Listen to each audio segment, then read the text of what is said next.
కౌశిక్ రెడ్డిపై అనర్హత వేటు, ఎథిక్స్ కమిటీ భేటీపై ఉత్కంఠ. 29న కౌశిక్ వ్యవహారంపై చర్చించేందుకు కీలక సమావేశం. కడియంను తుపాకీతో కాల్చేస్తామని సైగలు చేశారని మండిపడ్డ అధికార పక్షం. ఇది కథ.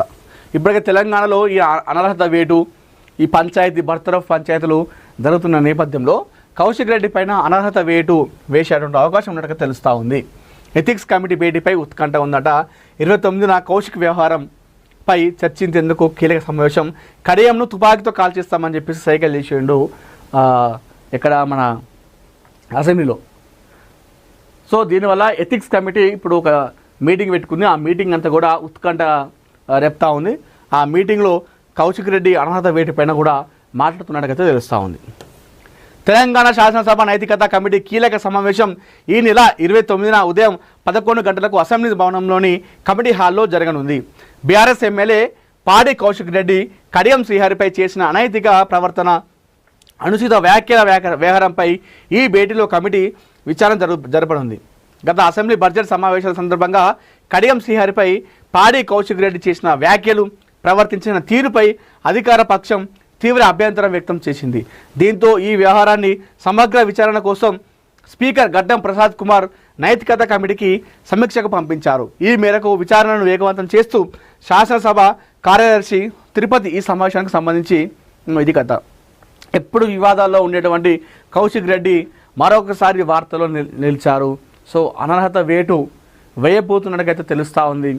ఎథిక్స్ కమిటీ 29న అసెంబ్లీ హాల్లో, కమిటీ హాల్లో సో దీనిపైన ఒక చర్చ చేసేటువంటి అవకాశం ఉన్నట్టుగైతే మనకైతే తెలుస్తూ ఉంది. కడియం శ్రీహరి పైన ఆయన చేసినటువంటి అనైతిక అనుచిత వ్యాఖ్యలు, అనైతిక ప్రవర్తన, సో గన్తో తుపాకీతో కాస్తా అని చెప్పేసి ఈ విధంగా కడియం శ్రీహరిని ఉద్దేశించి ఆయన సైకిల్ చేయడం జరిగింది. ఈ నేపథ్యంలోనే ఎథిక్స్ కమిటీ ఆయన పైన అనర్హత వేటు వేసినటువంటి అవకాశం ఉన్నట్టుగైతే తెలుస్తూ ఉంది.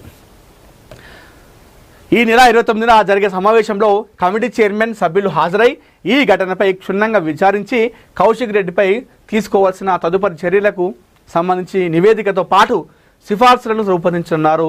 మార్చిలో ఈ సంఘటన జరగగా నైతికత కమిటీకి చర్యల అంశాన్ని స్పీకర్ సిఫార్సు చేశారు. కడియం శ్రీహరి మాట్లాడుతున్న సమయంలో కౌశిక్ రెడ్డి తన చేతులతో తుపాకీతో కాల్చేస్తున్నట్లు సైగలు చేస్తూ అసభ్యకరమైన సంజ్ఞలు చేశారని ముఖ్యమంత్రి రేవంత్ రెడ్డి స్వయంగా సభలో పేర్కొన్నారు. కౌశిక్ రెడ్డి తీరుపై కాంగ్రెస్, దళిత, గిరిజన ఎమ్మెల్యేలు తీవ్రంగా మండిపడ్డారు.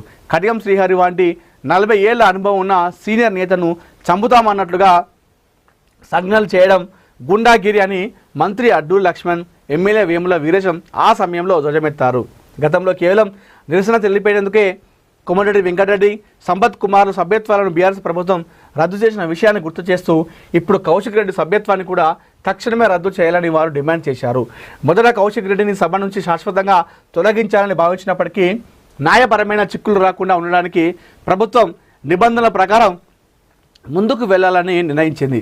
కౌశిక్ రెడ్డి ప్రవర్తనపై సమగ్ర విచారణ జరిపి నివేదిక ఇవ్వాలని స్పీకర్ ఎథిక్స్ కమిటీని కోరారు. కౌశిక్ రెడ్డి సంబంధించిన వీడియోలను ప్రభుత్వం ఇప్పటికే పరిశీలించింది, వాటిని కమిటీకి అందజేసింది.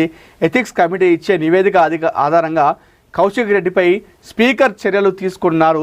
గతంలో కోమటిరెడ్డి, సంపత్తుల తరహాలోనే సభ్యత్వ రద్దుకు సిఫార్సు చేసే అవకాశం ఉందని, లేదా ఈ టర్మ్ వరకు అసెంబ్లీ రాకుండా చర్య తీసుకునే అవకాశం ఉందని చర్చ జరుగుతుంది. అయితే సభ్యత్వం రద్దు అన్న అవుతుంది, లేదంటే ఈ 2 సంవత్సరాల వరకు, అంటే ఈ ఏదైతే ఇప్పుడు గడువు ఉందో, ఈ ప్రభుత్వ గడువు ఉందో, మళ్ళీ వచ్చేటువంటి ఎన్నికలు వచ్చేంత వరకు ఈ అసెంబ్లీకి రాకుండా చర్యలు తీసుకునేటువంటి అవకాశాలు ఉన్నట్టుకైతే తెలుస్తూ ఉంది. సో కౌశిక్ రెడ్డి మన అందరూ తెలుసు, చాలా ఒక దూకుడు స్వభావి. ఏదైనా సరే తన పార్టీ పైన కానీ, తన ఎవరైతే అధిష్టానం ఉన్నటువంటి ముఖ్య నాయకులు ఉంటారో, ముఖ్యంగా కేసీఆర్ పైన మనం వ్యాఖ్యలు చేస్తే ప్రెస్ మీట్ పెట్టేటువంటి వ్యక్తుల్లో ముందు వరుసలో ఉంటాడు కౌశిక్ రెడ్డి. బయట ఏ నిరసన కార్యక్రమం చేసినా కూడా అక్కడ ఏదో ఒక వివాదం ఖచ్చితంగా ఉంటుంది. అంటే పార్టీ తరఫున ఆ అటెన్షన్ మొత్తం కూడా ఆయనే గ్రాప్ చేసుకుంటాడు. కౌశిక్ రెడ్డి అక్కడ ఉన్నాడంటే సో చాలామంది ఉత్కంఠగా చూస్తారు, అంటే ఇప్పుడు ఇక్కడ ఏదో జరగబోతుందని చెప్పేసి.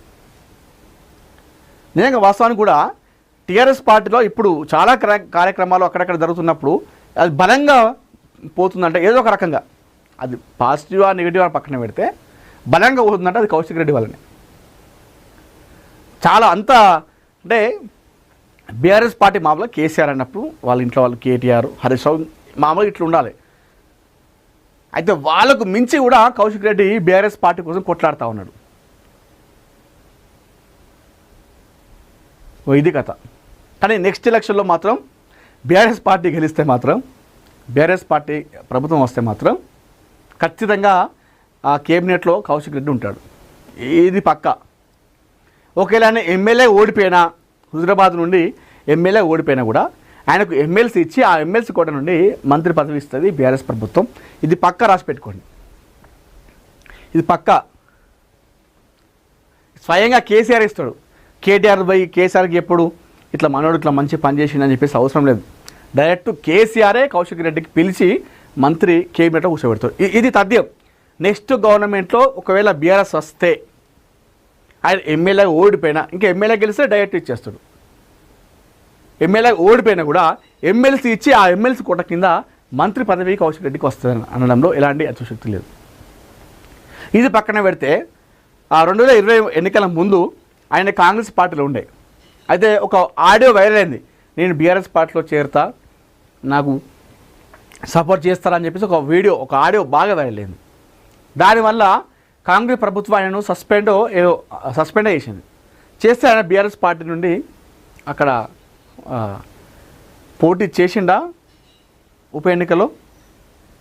చేయలేదు అనుకుంటా. చేయలేదు. అక్కడ గెలుపు శ్రీనివాస్ యాదవ్కి ఇచ్చినప్పుడు. అయితే ఆ తర్వాత ఆయనకు ఎమ్మెల్సీ పదవి ఇచ్చింది బీఆర్ఎస్ పార్టీ. కానీ అదే కౌశిక్ రెడ్డి అదే కాంగ్రెస్ పార్టీలో ఉండుంటే ఇలా 2023 మొన్న పార్టీ అధికారంలోకి వచ్చింది కదా కాంగ్రెస్ పార్టీ. సో పక్కా గెలిచేవాడు కాంగ్రెస్ పార్టీ నుండి 2023లో. ఇప్పుడు ఎట్లా బీఆర్ఎస్ పార్టీ నుండి గెలిచిన అనుకోండి, అది వేరే విషయం. కానీ కాంగ్రెస్ పార్టీ, ఎందుకంటే కాంగ్రెస్ పార్టీలో ఎప్పంచలో ఉన్నాడు పాపం వాస్తవానికి కూడా కౌశిక్ రెడ్డి. గతంలో ఓడినా గెలిచినా కాంగ్రెస్ పార్టీని పట్టుకునే ఉన్నాడు. అయితే కొన్ని తప్పిదాల వల్ల ఆయన బీఆర్ఎస్ పార్టీలో జాయిన్ అయ్యాడు. అయినప్పటికీ కూడా బీఆర్ఎస్ పార్టీ ఆయనకు ఎమ్మెల్సీ పదవి ఇచ్చింది. తర్వాత వెంటనే ఒక 2 సంవత్సరాలకే మళ్ళీ ఎలక్షన్స్ వచ్చినాయి. ఆ ఎలక్షన్లో ఆయన గెలిచిండు. కానీ ఆయన దురదృష్టం బీఆర్ఎస్ పార్టీ అధికారానికి రాలేదు. అయితే అదే కౌశిక్ రెడ్డి కాంగ్రెస్ పార్టీలో అట్లనే కొనసాగి ఉంటే 2023లో ఆయన కాంగ్రెస్ పార్టీలో గెలిచేవాడు హుజరాబాద్ నుండి. ఇలా కాంగ్రెస్ పార్టీ కేబినెట్లో కూడా కౌశిక్ రెడ్డి ఉండేవాడు, నిజంగా ఉండేవాడు. ఎందుకంటే ఎప్పటిలో కాంగ్రెస్ పార్టీని పట్టుకొని ఉన్నాడు. అంటే ఓడిపోయినా గెలిచినా కాంగ్రెస్ పార్టీతోనే ఉన్నాడు ఆయన జర్నీ అంతా కూడా. సో ఇదంతా జరిగింది. అంటే అప్పుడప్పుడు మనం కొన్ని అనుకోం, అంటే జరుగుతాయి. అది కౌశిక్ రెడ్డి విషయం జరిగింది. ఇంకొకటి ఏంటంటే రాహుల్ గాంధీ తెలంగాణకు వచ్చింది అనుకోండి, ఒకవేళ ఆయన కౌశిక్ రెడ్డి కారు ఎక్కుతాడు. కౌశిక్ రెడ్డి డ్రైవింగ్ చేస్తే పక్కన రాహుల్ గాంధీ కోసుకుంటాడు. మీరు గతంలో చూడండి, చాలా ఉంటాయి ఫోటోలు వీడియోలు. రాహుల్ గాంధీ మన తెలంగాణకు వచ్చినప్పుడు కాంగ్రెస్లో ఉన్నప్పుడు కౌశిక్ రెడ్డి కార్లో కూర్చునేటోడు. ఆ రేంజ్లో ఉండు కాంగ్రెస్లో, ఆ రేంజ్లో ఉంది కాంగ్రెస్లో కౌశిక్ రెడ్డి స్థానం అప్పుడు వాస్తవం. అంటే ఎందుకంటే యంగ్ లీడర్ కాబట్టి. సో గతంలో ఆయన ఒక క్రికెటర్ కూడా, రంజీ ప్లేయర్ మన హైదరాబాద్ తరఫున. ఇది చాలామంది తెలియకపోవచ్చు. ఫాస్ట్ బౌలర్ అండ్ బ్యాట్స్మెన్ కూడా, ఆల్రౌండర్. ఇది కథ. ఇప్పుడు అదే అందుకే చాలామంది అంటున్నారు, ఏమంటున్నారంటే కాంగ్రెస్లో ఉన్నప్పుడు ఆయన స్థానం రాహుల్ గాంధీ వచ్చి ఆయన పక్కన కూర్చోబెట్టుకును. రాహుల్ గాంధీ డ్రైవింగ్ చేస్తే రాహుల్ గాంధీ పక్కన కౌశిక్ రెడ్డి కూర్చును. ఇప్పుడు టీఆర్ఎస్ పార్టీ నాయకులకు ఒక క్లీనర్ లాగా పనిచేస్తూ ఉన్నాడని చెప్పేసి ఆ ఫోటోలు ఈ వీడియోలో షేర్ చేసి చెప్తా ఉన్నారు చాలామంది.